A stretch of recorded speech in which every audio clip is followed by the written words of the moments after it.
আসসালামু আলাইকুম বন্ধুরা, আমি ফাতিমা সুলতানা আজকে আবার হাজির হয়ে গেলাম আরও একটি ভিডিও নিয়ে তোমাদের সামনে।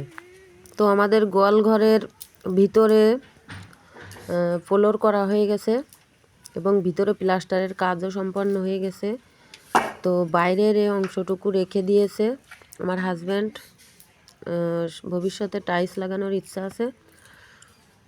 সামনের এই যে দেয়ালটা আপনারা দেখতে পাচ্ছেন রেখে দেওয়া হয়েছে টাইলস লাগানোর জন্য।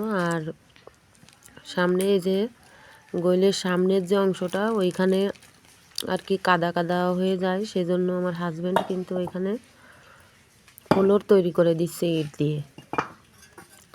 তো আজকে আমি এবং আমার হাজব্যান্ড, আমার ছেলে ছিল, তো আমরা তিনজন মিলে কিভাবে এই কাজটা সম্পন্ন করলাম সেটাই আজকে ভিডিওতে দেখাবো।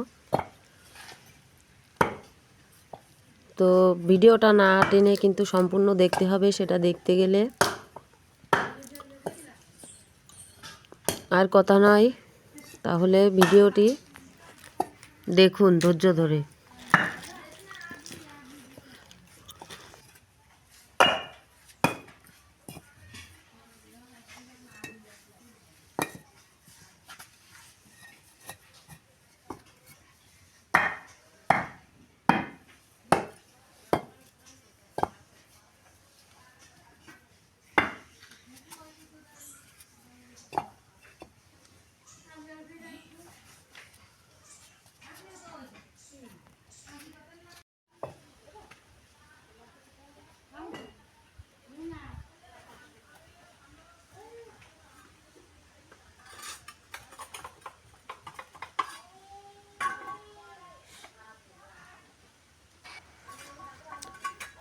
তো আসলে আমার হাজব্যান্ডের কিন্তু অনেক কষ্ট হয়ে যাচ্ছিল একা একা।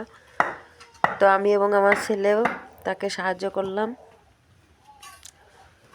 তো আমি মাঝে মাঝে কয়েকটা ইট এনে দিচ্ছিলাম, তারপরে আর কি আমার ছেলেও এনে দিচ্ছিল।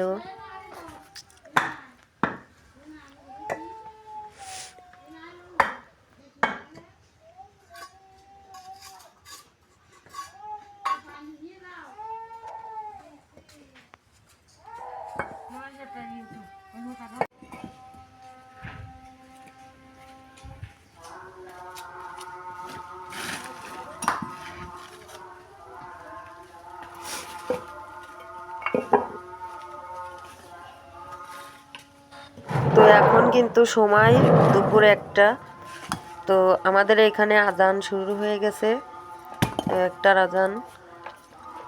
আর এদিকে দেখুন আমার ছেলে তার বাবার কষ্ট দেখে কিন্তু সেও বসে থাকতে পারতেছে না, সেও দুই খান করে ইট কিন্তু এনে দিচ্ছিল।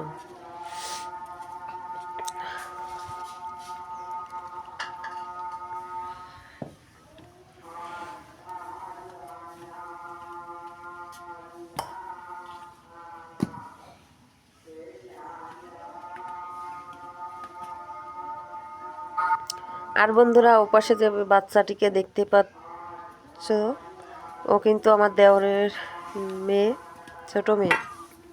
আর তো ও কিন্তু সব সময় আমাদের সঙ্গেই থাকতে ভালোবাসে, তো আমাদের সাথে সাথেই থাকে।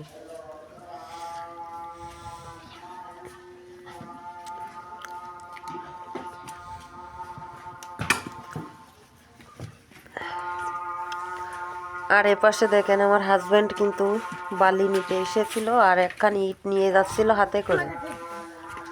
তো সেই দৃশ্যটা আমার ছেলের কিন্তু সহ্য হলো না, সে দৌড়ে গিয়ে তার বাবাকে বলতেছে, ইটটা আমার কাছে দাও, তোমার অনেক কষ্ট হয়ে যাচ্ছে। এই দৃশ্যটা তোমাদের কেমন লাগলো বন্ধুরা, কমেন্টে কিন্তু অবশ্যই জানাবে। আর ছেলে মেয়েদেরকে শুধু বসিয়ে না রেখে একটু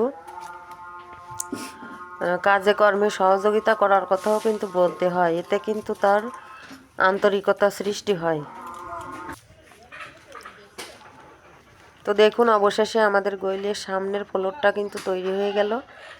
তো ভিডিওটা আপনাদের কেমন লাগলো, ভালো লাগলে অবশ্যই লাইক কমেন্ট করবেন।